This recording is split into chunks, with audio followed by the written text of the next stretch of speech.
आप BJP join कर रहे हैं, मुझे लगता है कि मैं अपनी पूरी करियर में जिससे सबसे ज़्यादा हेट करता हूँ, जो कि बुराड़ी की 11 डेथ्स हुई थी, लो और गोगी गैंग वॉर था। लेकिन ज़रूर है क्योंकि वो घटना इतनी भयावह थी। लेकिन ये जितने भी वो गैंग वैंग बार सो 2013 में उन्होंने तकरीबन 10,000 वोटों से लेट श्री कृष्ण त्यागी जी को चुनाव में हराया था। And then in 2020 he won with a major margin that was around 88,000 votes. और ये इसकी स्थापना जब निर्भया का जब घटना हुई थी, तो चाइल्डहुड से ही क्या मतलब आपके अंदर ये सारी स्पेशलिटीज थी कि I would like to become a leader. तो मतलब आप अग्री करते हैं कि बच्चों में थोड़े बहुत शैतान भी थे आप? अच्छा इंजीनियर बन जाएगा, डॉक्टर बन जाएगा, ब्यूरोक्रेट बन IAS बन जाएगा, IPS बन जाएगा। अगर 11 में आंदोलन नहीं होता तो शायद आज भी हम सोशल काम करते रहते, या यूं कहें कि DDA एक प्रॉपर्टी डीलर की तरह बन के रह गया। हालांकि क्रिटिक्स आजकल बहुत ज्यादा हो गए हैं। इतनी स्ट्रॉन्ग स्ट्रेटेजीज और उसे ग्राउंड लेवल पे इम्प्लीमेंट करना, इस रिजल्ट के लिए आपको लोगों के दिल में स्पेस बनाना पड़ेगा। ये केवल खंभों पर पोस्टर टांगने से नहीं हो सकती। और कितने लेवल तक ऊपर पानी आ गया। और होगी जो 100 फुटा जो है लाइफ लाइन है बुराड़ी की, हमेशा जाम की सिचुएशन, उससे लोगों ने जो कंप्लेंट्स आ रही कि 4-4, 5-5 घंटे उन्हें स्ट्रक होना पड़ रहा है ट्रैफिक जैम में। तो बुराड़ी छोड़ दीजिए, ये बादली मॉडल टाउन सब डूब जाता है। कोई ऐसा इंस्टेंस रहा हो कि भाई अगर मेरे बड़े भाई ना होते साथ में तो क्या होता। तो मनोज तिवारी जी जो कि बिहार से ही आते हैं और आपके राइवल रहे हैं, बट उनके रिलेशन जैसे वो बिहार से आते हैं। मनोज तिवारी जी एक स्टार हैं, एक अच्छे कलाकार हैं, मैं भी फॉलो करता हूँ उनके। कई हमारी राइवलरी कभी लाठी लेकर नहीं लड़ती। लाल कुर्ता जो आपका ट्रेडमार्क है, पॉइंट ऑफ व्यू है लाल कुर्ते का, ये सिग्नेचर ड्रेस कोड आपका कैसे बना? कोई कंपेटिटर देखते हैं अपना बुराड़ी विधानसभा में?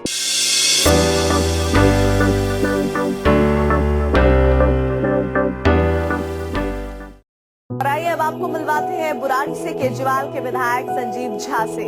भारत माता की, भारत माता की।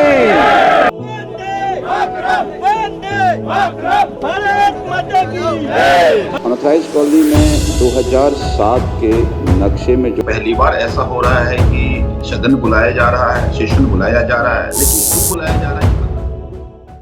फ्रेंड्स, जो आज हमारे साथ है, हम लोगों ने काफी टाइम से हम लोग प्लान कर रहे थे कि we should be in a podcast, और मैं even I was just trying to chase out Sanjeev भैया फ्रॉम अ लॉन्ग टाइम, और finally we are able to get this wonderful time, और हमें कुछ उनके साथ पल बिताने का मौका मिलेगा। इसके लिए I would say we are lucky that we have got such a fantastic leader on a platform.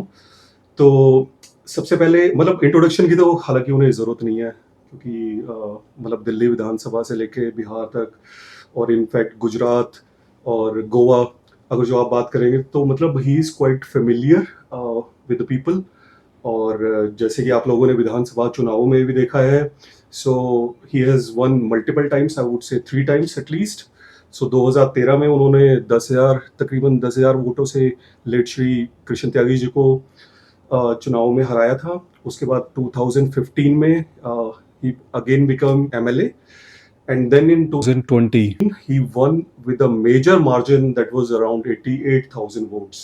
I mean, that was the biggest achievement, within Delhi itself, I would say. I mean, that's what he is. But on the other side, I would like to say, I mean, कि बहुत ही humble और बहुत ही polite person है, जिनसे मिलते हैं बहुत ही प्यार से मिलते हैं, हंसमुख तरीके से मिलते हैं। तो guys, स्टार्ट करते हैं। जैसे कि मैंने आप लोगों को बताया कि ये प्राइड ऑफ मिथिला भी हैं, मिथिला से आते हैं, और इन्होंने CYSS जो कि छात्र युवा संघर्ष समिति है आम आदमी पार्टी की, तो वहां से भी इन्होंने शुरुआत करी थी।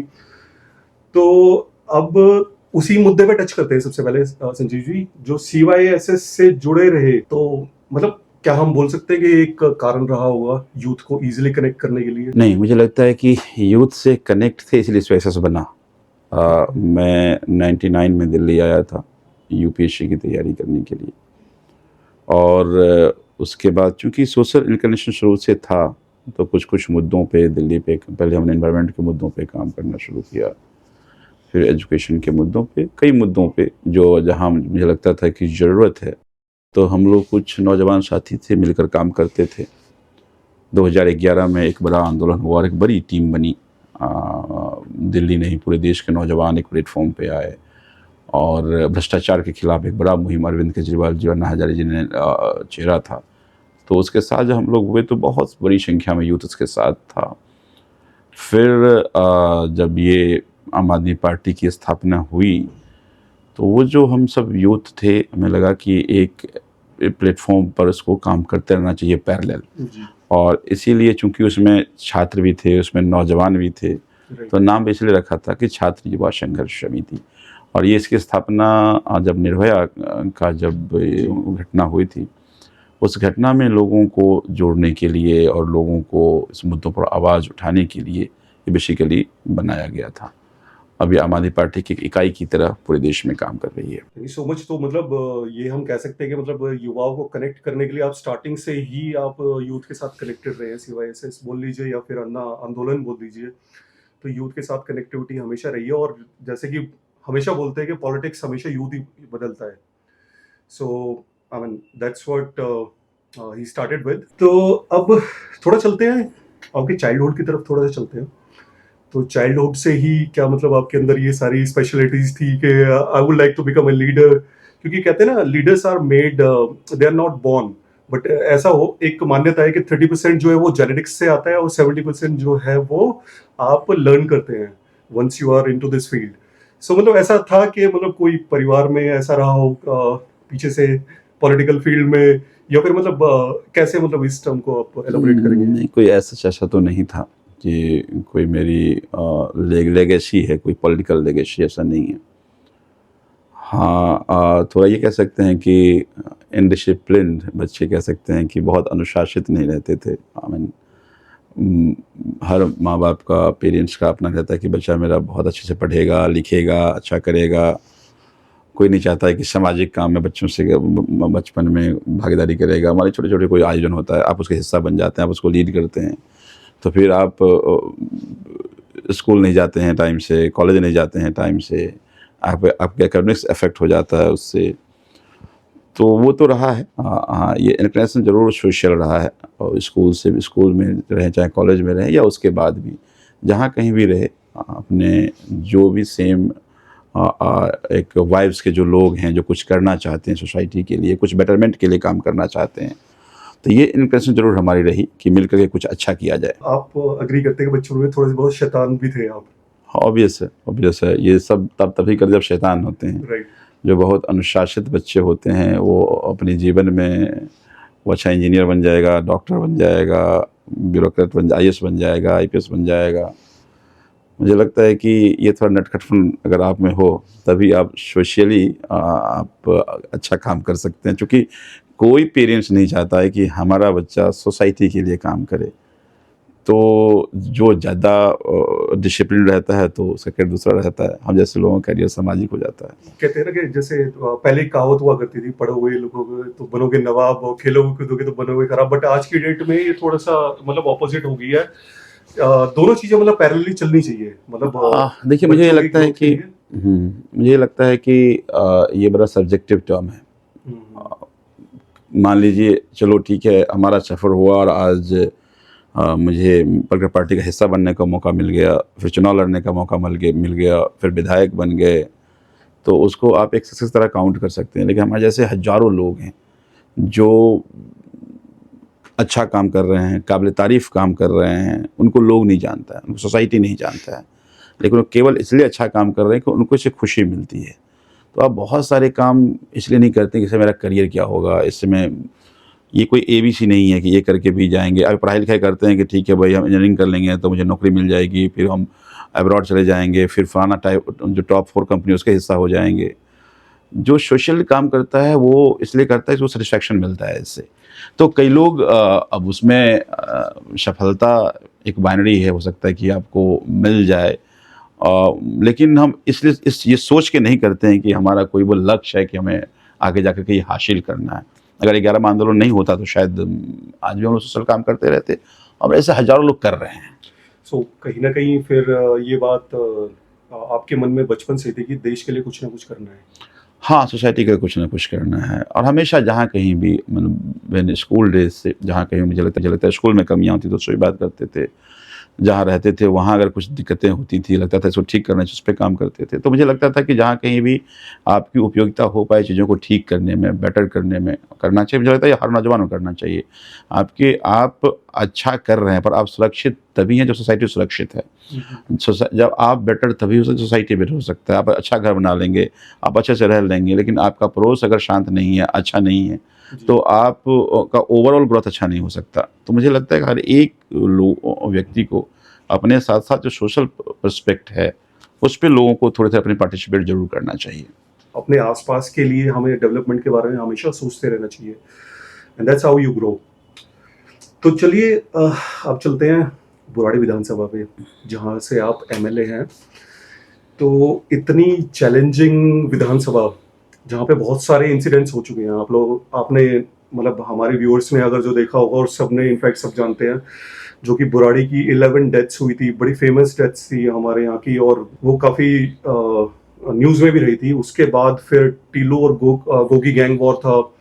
तो ये सारी चीज़ें मतलब इतनी चैलेंजिंग चीज़ें हमारी विधानसभा ने देखी है, और साथ में फिर जो अंडर डेवलप्ड कॉलोनीज हैं, राइट, और जो कि डे टू डे इश्यूज हैं अपने बुराड़ी विधानसभा के लोगों के।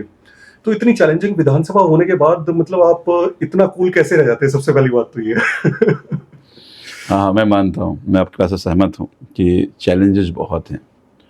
देखिए, ये जितनी भी घटनाएं, चाहे वो जो आप बुराड़ी की वो घटना की बात कर रहे हैं जिसमें 11 लोगों की मौत हो गई थी, ये कोइंसिडेंस था। इसमें ऐसा नहीं है कि यहाँ की सोसाइटी कोई ऐसा पर्सपेक्ट से कारण वो हुआ, तो वो किसी के हाथ में नहीं है, अनफॉर्चुनेट है, वो उसको कोई ठीक नहीं कर सकता।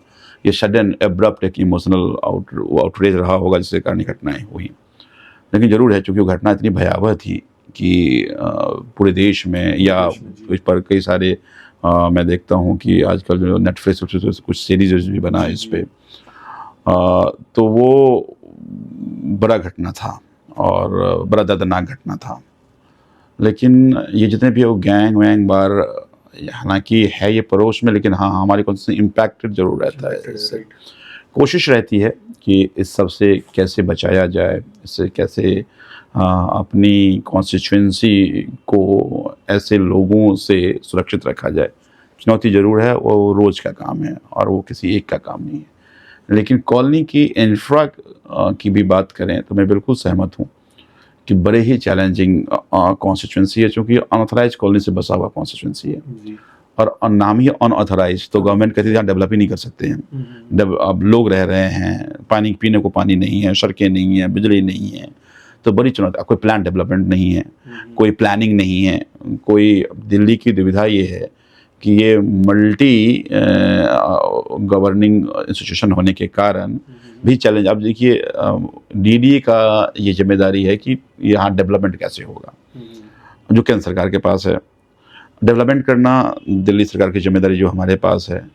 अब ये मैस केवल इसलिए क्रिएट हुआ, जैसे अनऑथराइज कॉलोनी बुराड़ी जैसे इतना बड़ा इसलिए बसा चूँकि डीडीए फेल रही, डीडीए हाउसिंग सॉल्यूशन नहीं दे पाई, या यूँ कहें कि डीडीए एक प्रॉपर्टी डीलर की तरह बन के रह गया जिसने दिल्ली का सत्यानाश कर दिया। तो एक आदमी, एक ऑर्गेनाइजेशन जिसने दिल्ली को बर्बाद कर दिया, वो है डीडीए।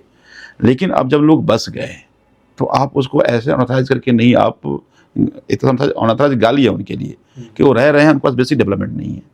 तो वो एक बड़ा टास्क था जिसको हमने पिछले 10 साल में बड़ी शिद्दत से अरविंद केजरीवाल जी, आम आदमी पार्टी की सरकार के एक पॉजिटिव एफर्ट के कारण वो सभी जगहों पर कमोबेश हम डेवलपमेंट कर पा रहे। अब ये कह सकते हैं कि वहाँ बेसिक नेसेसिटी की चीज़ें 90% ऐसी, 95% सी जगह है जहाँ पे है, चाहे बिजली हो, पानी हो, सड़कें हो, सीवर हो, तो गैस लाइन कई जगह पहुँच चुका है।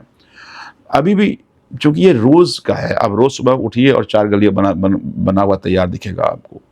तो इसलिए कहा मैं 5% एरिया रह रहा है, तो चैलेंजेस हैं और वो सब ज़रूरतमंद लोग हैं, भीड़ लगती है। तो मुझे लगता है यही फिर आपको अलग बनाता है कि आप इन तमाम जो प्रेशर है, ये तमाम चैलेंजेस को अगर आप डील कर लेते हैं तो आप लीडर हैं, और जो डील नहीं करेगा तो फिर नेता लोग उसको नहीं मानता है। तो मुझे लगता है कि और वो डील आपको कूल होकर ही हो सकता है, आप उसको अगर अपने आग्रेशन में नहीं कर सकते, आप उसमें आप बहुत इंस्टेंट रिएक्टिव होकर नहीं कर सकते। तो मुझे लगता है कि वो मैंने कोशिश की है अपने आप को इन तमाम चैलेंजेस को बहुत कूल माइंड से लोगों के साथ मिलकर के काम करें। Thank you so much and that is well appreciated I think. हालांकि क्रिटिक्स आजकल बहुत ज़्यादा हो गए हैं और आप जिस तरह से क्रिटिक्स का भी जवाब दे रहे हैं तो होपफुली मतलब उसके लिए हो सकता है कि अभी फिलहाल इस वाले पॉडकास्ट में हम लोग ना इन्वॉल्व करें उस चीज़ को, बट मे बी फ्यूचर में वो चीज़ ज़रूर से आप लोगों को व्यूअर्स को भी अगर जो आप डिमांड रखेंगे तो ज़रूर से संजीव जी को लाके और क्रिटिक्स का भी जवाब देने की हम पूरी कोशिश करेंगे। सो फिलहाल चलते हैं अपने अगले अगले पॉइंट पर। तो संजीव जी, जैसे कि मैंने पहले टच कर चुका हूँ कि आप 3 बार बहुत अच्छे से विन करके आए हैं, तो इतनी स्ट्रॉन्ग स्ट्रैटेजीज और उसे ग्राउंड लेवल पे इम्प्लीमेंट करना, तो मतलब किस तरह से आप इतनी स्ट्रॉन्ग स्ट्रैटेजी बनाते हैं और फिर इसे ग्राउंड लेवल पे लेके आते हैं पूरी टीम के साथ, मतलब ऐसी क्या स्ट्रेंथ है, ऐसा कौन सा मैजिक है आपके पास? देखिए, ये रिजल्ट कोई स्ट्रैटेजी से नहीं आ सकती, ये रिजल्ट किसी प्लानिंग से नहीं हो सकती। इस रिजल्ट के लिए आपको लोगों के दिल में स्पेस बनाना पड़ेगा और लोगों के दिल में स्पेस बनाने के लिए आपको मेहनत करना पड़ेगा, आपको काम करना पड़ेगा। तो जो बरसों से काम नहीं हो पा रहा था, कोई सुनने वाला नहीं था, जो विधायक तो डराते थे क्योंकि अनऑथराइज कॉलोनी है, अगर ज़्यादा जोर से बोलने का मकान तोड़ देगा, तो एक डर का भाव था लोगों में।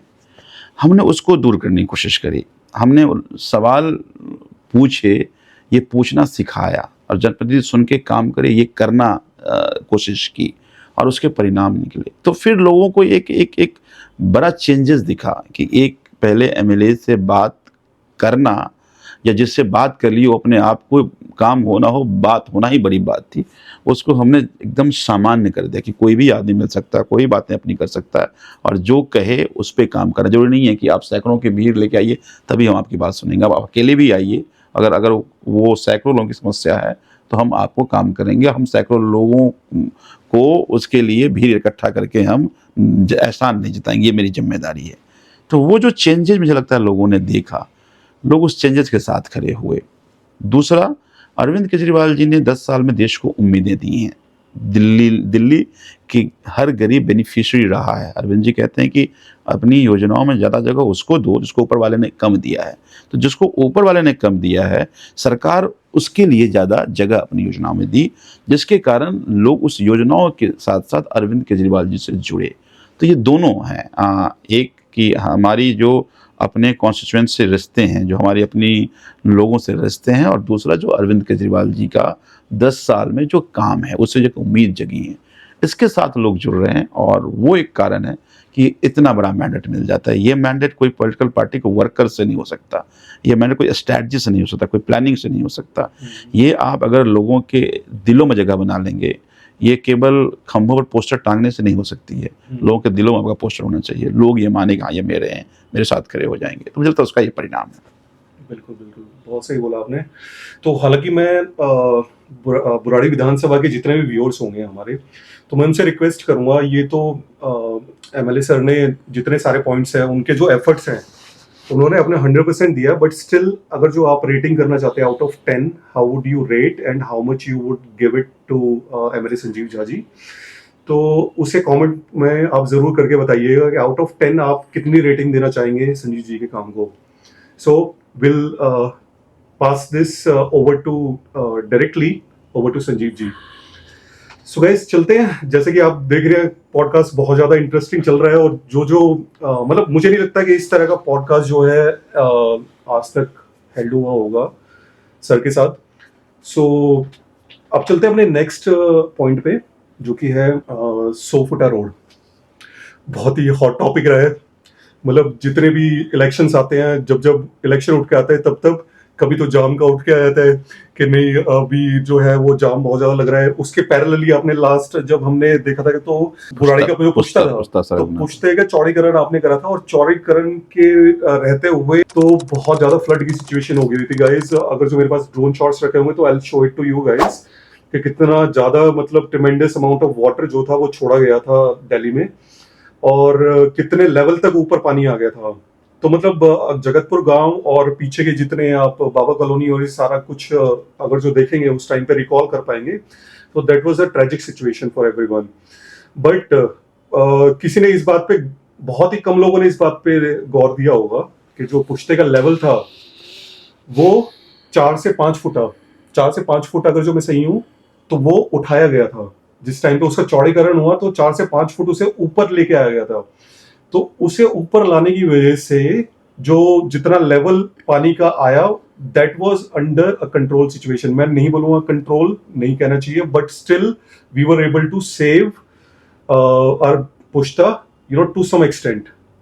तो ये तो मतलब एक अप्रिशिएटेड काम है जो कि in fact personally I would say that was a great achievement. But coming back to the point, 100 फुटा तो हालांकि बुराड़ी का जो पुश्ता है वो चौड़ा आपने करवाया, उसके लिए अब जो ट्रैफिक है उधर से भी डाइवर्ट होके जाता है। बट अगेन सिचुएशन जो है फिर से वही फॉल होगी, जो 100 फुटा जो है लाइफ लाइन है बुराड़ी की, तो हमेशा जाम की सिचुएशन। और अभी जो है धूल मिट्टी और क्या कहते हैं जो ट्रैफिक जैम है, उससे लोगों ने जो कंप्लेंट्स आ रही है कि 4-4 5-5 घंटे उन्हें स्ट्रक होना पड़ रहा है ट्रैफिक जैम में। बट आपने, मैं रिसेंटली देखूंगा आपने जाके के रोड पे और पर्सनली जितने भी काम की सुपरविजन है आप वो कर रहे हैं। बट फिर भी मैं आपका पॉइंट ऑफ व्यू लेना चाहूंगा, इस बारे में आप क्या कहना चाहेंगे? और देखिए, बिल्कुल ठीक कहा आपने कि ये 100 फुटा पे लगभग 2 साल पहले सीवर का काम शुरू हुआ। बड़ा ही चैलेंजिंग काम था, बहुत सारी परेशानियां आई और सीवर के काम होने के कारण रोड भी खराब हुआ। कई बार पाइपलाइन डैमेज हो गई, कई बार बिजली डैमेज हो गया, कई बार गैस लाइन डैमेज हो गया। तो बहुत सारी चुनौतियां, बहुत सारी परेशानी, क्योंकि रनिंग रोड था, एकमात्र रोड था। एग्जैक्टली। हालांकि उससे पहले आपने बिल्कुल ठीक कहा कि हमने पहले पुस्तक रोड को चौड़ा किया था कि हमको पता है ये चुनौती आएगी, यहाँ चुनौती अगर आएगी तो वो डाइवर्ट हो जाएगा। तो हाँ, तो वो डाइवर्ट हो जाएगा। कुछ ट्रैफिक तो थोड़ी कम परेशानी आएगी, हो भी ऐसा रहा है। और बिल्कुल ठीक कहा आपने कि अगर देखिए, कई बार आपको ऊपर वाले किसी काम का निमित्त बनाते हैं, आपको आपको एक रास्ता बनाते हैं। मुझे लगता है कि 2023 में ये काम पूरा हुआ। मैं 2016 से एफर्ट कर रहा था, 19 में टेंडर हुआ, 23 में काम पूरा हुआ। और अगर मैं वो पुश्ता नहीं उठाया होता, जितना हमने पुश्ता उठाया, लगभग 1.5 मीटर पानी, 1.5 मीटर उठाया और 1.5 मीटर पानी नेक टू नेक हो गया, यानी 1.5 मीटर ऊपर जाता। तो बुराड़ी छोड़ दीजिए, ये बादली, मॉडल टाउन सब डूब जाता। लेकिन 23 के बाढ़ में सिविल लाइन डूब गया, लेकिन बुराड़ी में 1 इंच पानी कहीं नहीं अटका। तो उसके फायदे हुए। अब इस सड़क की चुनौतियां थी। अभी लेबर चौक तक हमने काम पूरा कर लिया और सड़क बनाना शुरू कर दिया है। एक लेयर अभी हमने इसको बिटुमिनस कर दिया। आप देखेंगे अब एक लेयर पूरा हुआ कि ग्रैप लफोड़ लग गया। अगर मैं वो 3-4 रात जग के नहीं करा था तो शायद वो पूरा नहीं हो पाता। तो मुझे लगता है कि जैसे ही ग्रैप हटेगा, अब दूसरी तरफ भी हमें बनाना है। तो अब फॉर्चुनेटली चीज़ें कंट्रोल में हैं। अब जो परेशानी लोगों ने झेला, ये परेशानी फिर फ्यूचर के लिए ही है। जैसे पुश्ता 4 साल बनाने में लग गए और लोग बहुत परेशान हुए थे। अगर हम ये देख के अगर छोड़ देते तो बुराड़ी नहीं बचती।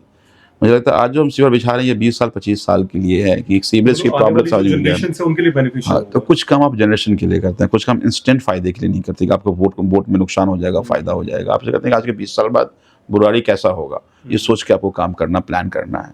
तो ये 20 साल बाद हमारी बुराड़ी कैसा होगा, उसकी नींव आज हम रख रहे हैं।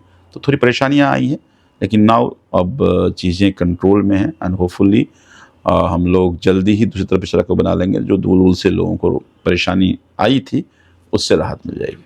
तो एटलीस्ट जो विजनरी जो एक लीडर होता है, एटलीस्ट उस पर्सपेक्टिव से देखा तो मतलब ये बहुत ही सराहनीय काम है।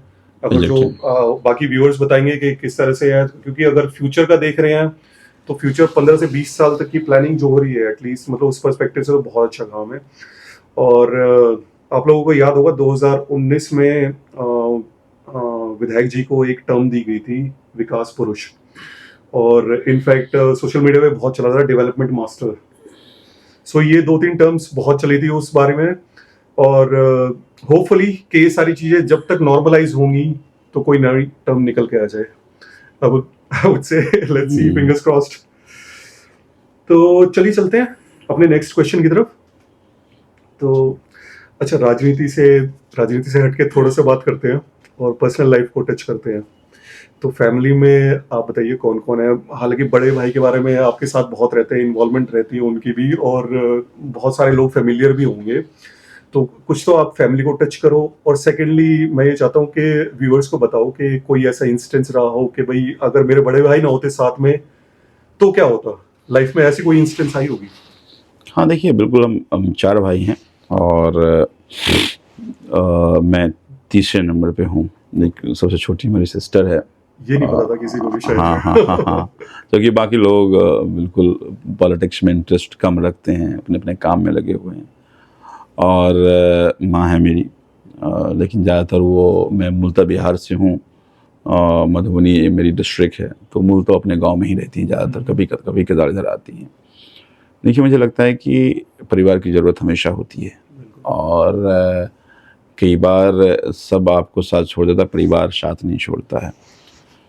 तो कई बार ऐसी बहुत सारी सी क्राइसिस हैं जिस क्राइसिस में आपको लगता है कि नहीं, अगर परिवार के लोग नहीं होते फिर भी एक कोई तो ऐसा इंसिडेंट अगर रिकॉल कर पा रहे हो? आप बहुत सारे इंसिडेंट हैं और बड़ी व्यूअर्स जानना चाहिए। हाँ चाहेंगे, कुछ आगे के लिए रखना चाहिए, सारी चीज़ें आपसे बात कर लेंगे। चलिए बात कर लेते हैं इस वाली चीज़ को। हाँ, तो मुझे ये लगता है कि परिवार का साथ होना हमेशा ज़रूरी होता है और परिवार को साथ रखना भी चाहिए। मुझे ये लगता है कि आप लीडर तभी हैं, सबसे बड़ी टेस्ट लीडरशिप की होती है कि आपके परिवार में आपका किस तरह का कनेक्ट है और परिवार के लोग लीडर मानते हैं कि नहीं मानते हैं। क्योंकि जो 24 घंटे साथ रहता है वो आपको सबसे ज़्यादा रिमार्क्स आपके बारे में, लीडरशिप बारे में दे सकता है। वो किसी के साथ 1 घंटे में एक अच्छी बात तो कर सकते हैं, हाँ अच्छा एक्टिंग कर सकते हैं, लेकिन 24 घंटे एक्टिंग नहीं कर सकते। तो मुझे लगता है कि अच्छा लीडर वही है जो अपने परिवार को ठीक से इकट्ठा करके रख रहा है। तो मैम का कितना मोटिवेशन रहता है आपके लिए? मुझे लगता है कि सब अपने अपने काम में हैं और मुझे लगता है कि हर एक लोगों की अपने काम में व्यस्तता रहना चाहिए। मेरी कोशिश रहती है कि हम ज़्यादा इंटरफेयर ना करें। मतलब इस क्वेश्चन पे आने का ये था पॉइंट, क्योंकि बहुत लोग बोलते हैं ना कि हर कामयाब आदमी के पीछे एक औरत का हाथ होता है, तो इसमें मतलब मैम का कितना हाथ है?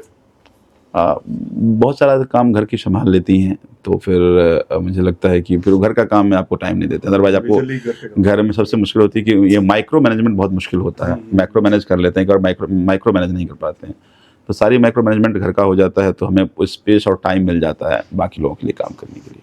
Thank you so much. I mean, that was quite personal, but thanks you answered that, so politely. तो चलिए चलते हैं अब सबसे हॉट वाला जो क्वेश्चन है उसकी तरफ।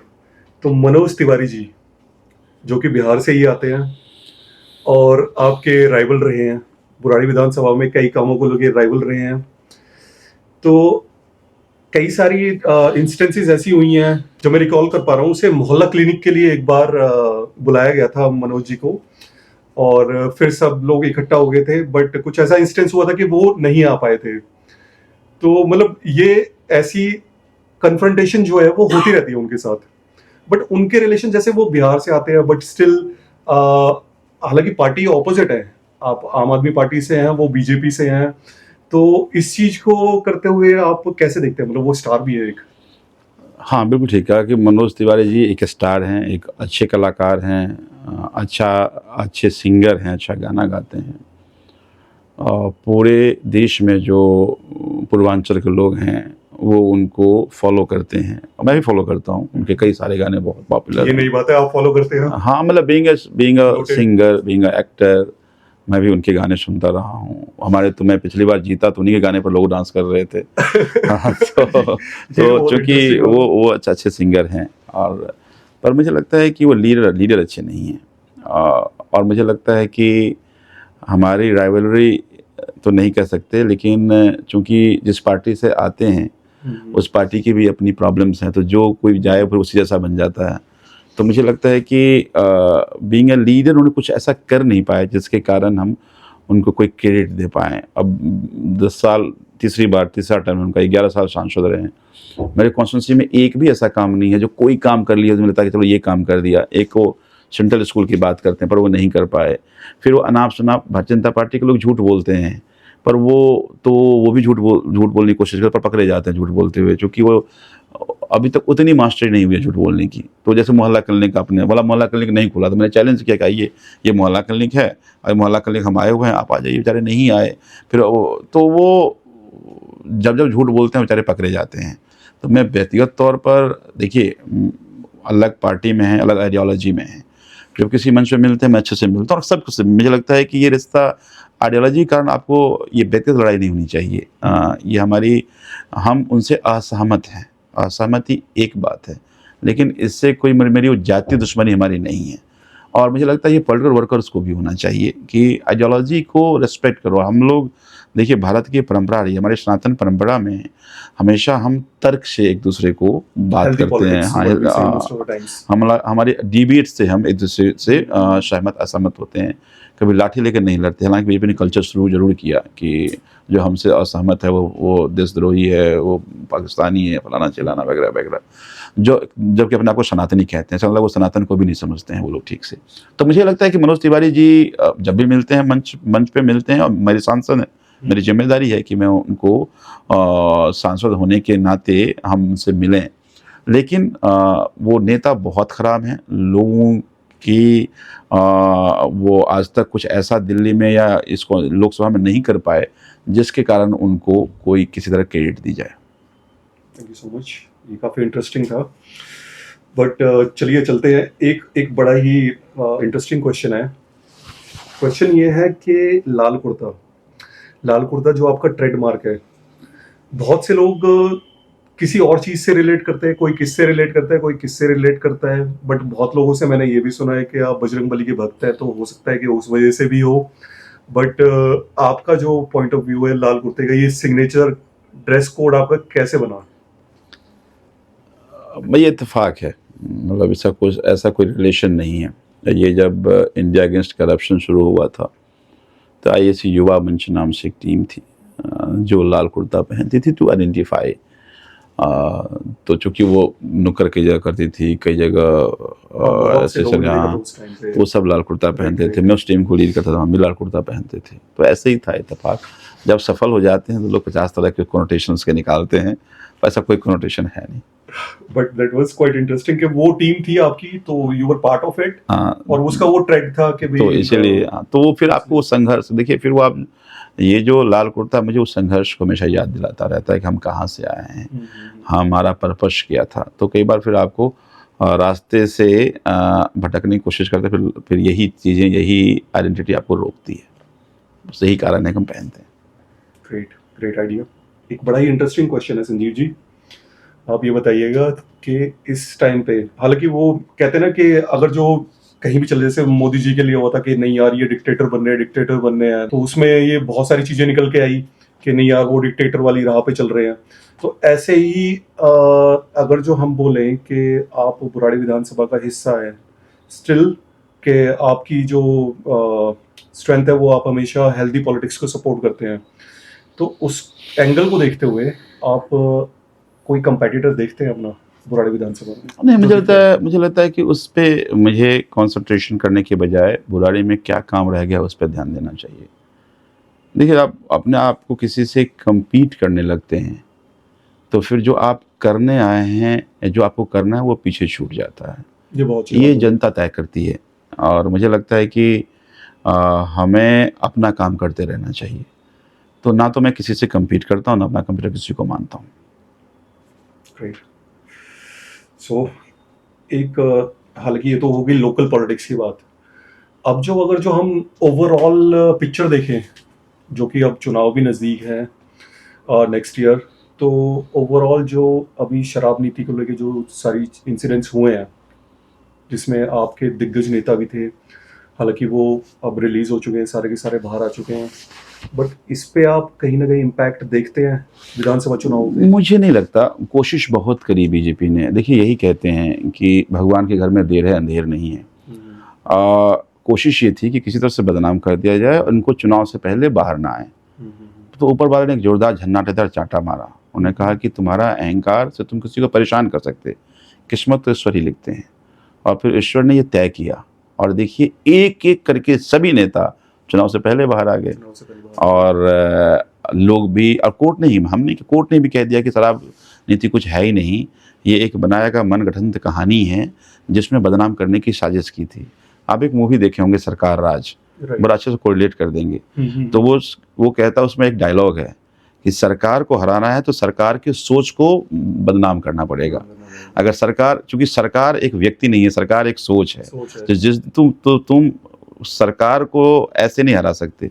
अगर तुमने सोच को बदनाम कर दिया तो सरकार अपने आप हार जाएगा। तो वही कोशिश थी कि एक्साइज पॉलिसी के जरिए, अरविंद केजरीवाल और व्यक्ति नहीं है, अरविंद केजरीवाल एक सोच है। तो अरविंद केजरीवाल के सोच को ख़त्म करने के लिए काम करना है। तो उसी तरह से सरकार राज मूवी लोग देखें और कोरिलेट कर लेंगे अच्छे से कि कैसे अरविंद केजरीवाल जी को बदनाम करने की कोशिश की गई, और वहाँ भी उनकी जीत हुई, यहाँ भी जीत होगी। तो मुझे लगता है कि आपको अपने काम ईमानदारी से करते रहना चाहिए। बस अब 2-3 क्वेश्चंस और टच अपॉन करेंगे। संजीव जी, बहुत सारी डिटेल में इंफॉर्मेशन हम लोग ऑलरेडी ले चुके हैं और बहुत ही इंटरेस्टिंग चल रहा है अभी तक का पॉडकास्ट।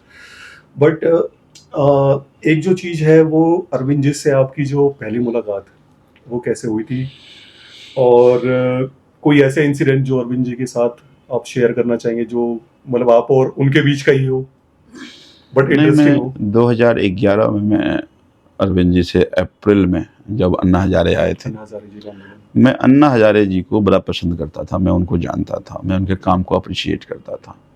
जब अन्ना जी आए दिल्ली तो मुझे लगा कि उनके साथ हमें खड़े होना चाहिए, और वहीं अरविंद जी से मुलाकात हो गई, और तब से लेकर के अब तक का सफ़र चल रहा है।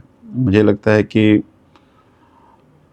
2011, 12, फिर 13 में पार्टी की स्थापना हुई, तब से लेकर लगातार सफ़र जारी है। हाँ, 2012 में जब पार्टी की स्थापना हुई तो मैं उसके खिलाफ था।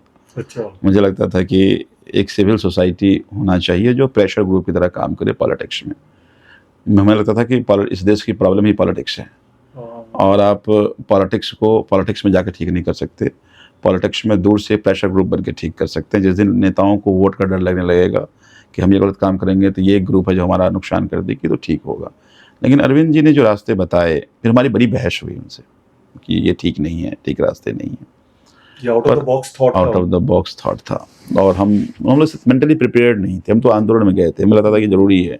हज़ारों लाखों युवा सड़कों पर था, पॉलिटिक्स के खिलाफ लोग बोलते नहीं थे, और वो एक तरह से सीरियस पार्टिसिपेंट बन गया था कि ये लोग ठीक नहीं है, भ्रष्टाचार कर रहे हैं, ये गलत कर रहे हैं, इनको हटाना है।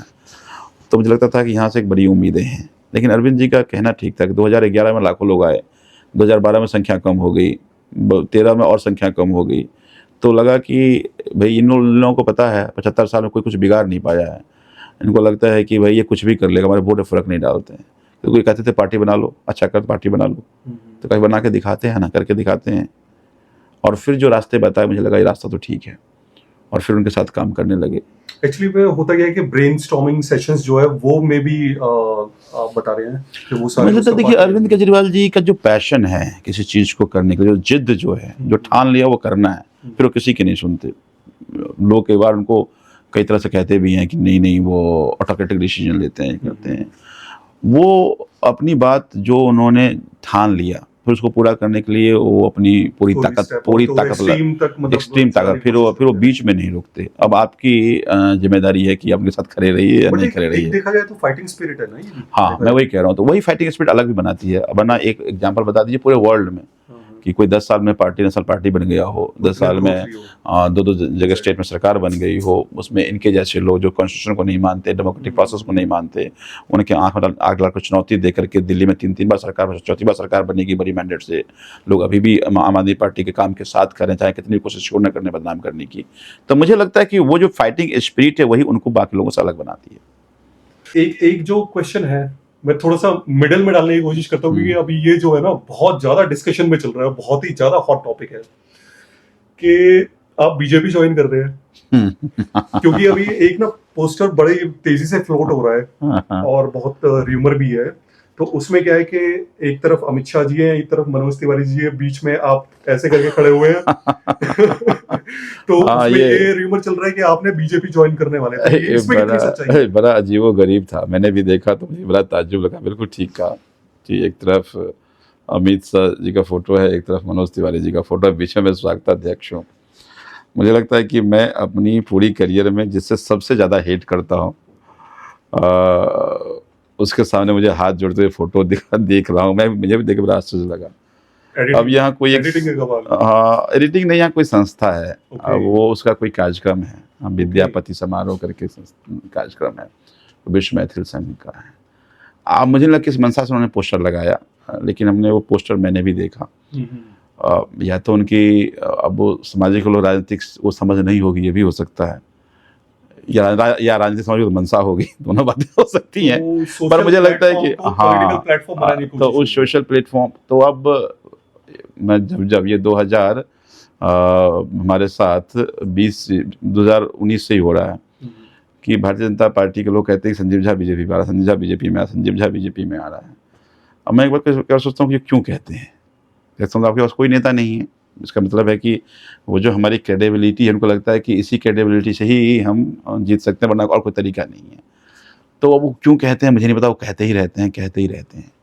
हाँ, अब वो जो पोस्टर था, वो पोस्टर वो जो कहते रहे थे लोग, और अब कई बीजेपी के लोग र्यूमर ही फैला रहे हैं जगह जगह पे जाकर के, तो देखो वो फोटो आ रहा है और उसमें वो गृह मंत्री का फोटो, गृह मंत्री 30 तारीख को जो भी डेट है वहाँ पे आएंगे और उसमें वो ज्वाइन करेंगे।